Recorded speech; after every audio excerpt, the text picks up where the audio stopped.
Welcome everyone to Inspire to Live. We have a special guest with us today. Ma'am, can you please introduce yourself for our audience? Absolutely. Hello, everyone. I am Denise Diddley.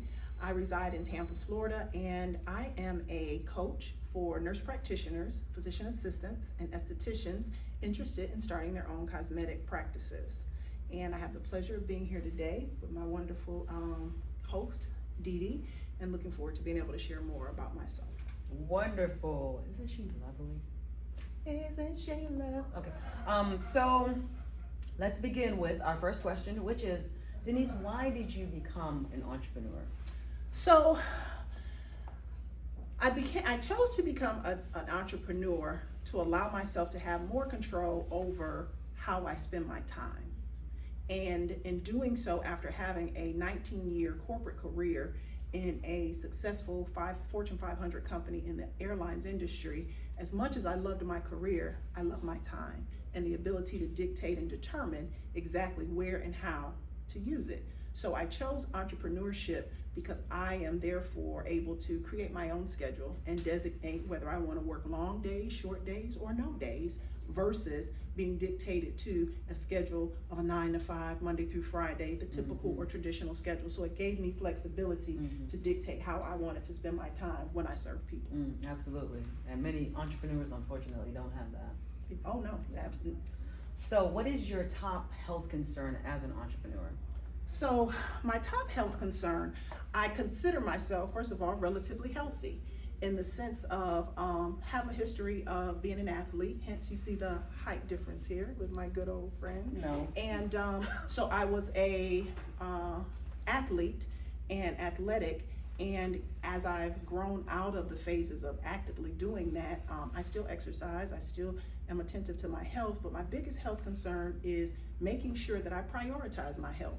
So therefore, in the hustle and bustle and busyness of doing the things and responsibilities of being an entrepreneur, I still make my health my number one priority. Because what I find is, if I'm not eating properly, or if I'm not exercising and moving my body, or doing the things for my mental health to make sure that I am whole, then my business suffers and my family suffers. So therefore, my number one health concern is that I understand and prioritize my health before I do anything else.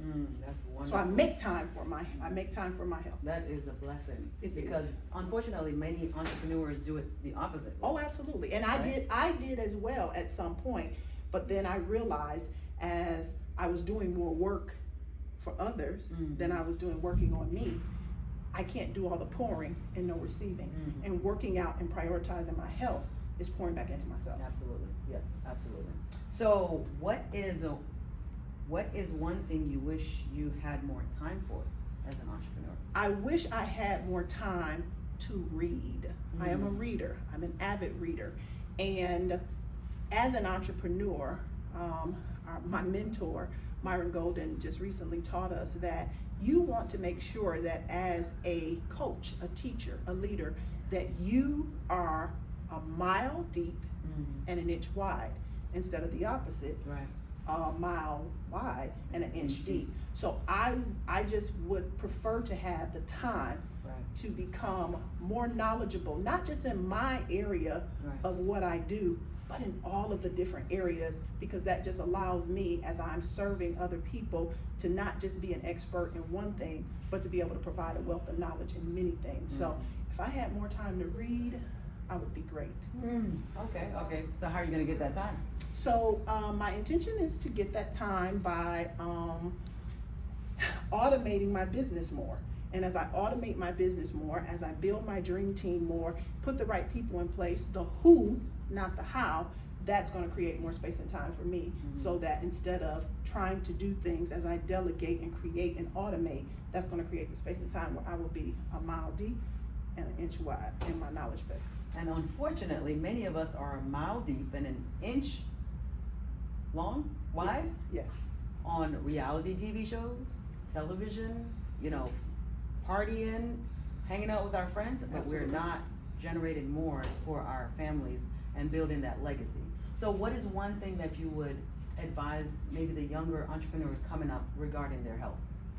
I would encourage entrepreneurs who are new to the space to prioritize your health, because your health is really your true wealth. Absolutely. And a lot of times as entrepreneurs, we get consumed with the business of the business. We're instead of delegating or prioritizing, if you begin and have that structure from the beginning of the priority of self, of the priority of health, then it'll make it easier for those other things to come in order, prioritize Because behind our health is our True true wealth. Absolutely. That's awesome. So thank you everyone for joining us today. If you have any health concerns that you may be having issues with, just drop them down in the comments below, and we will see you next time.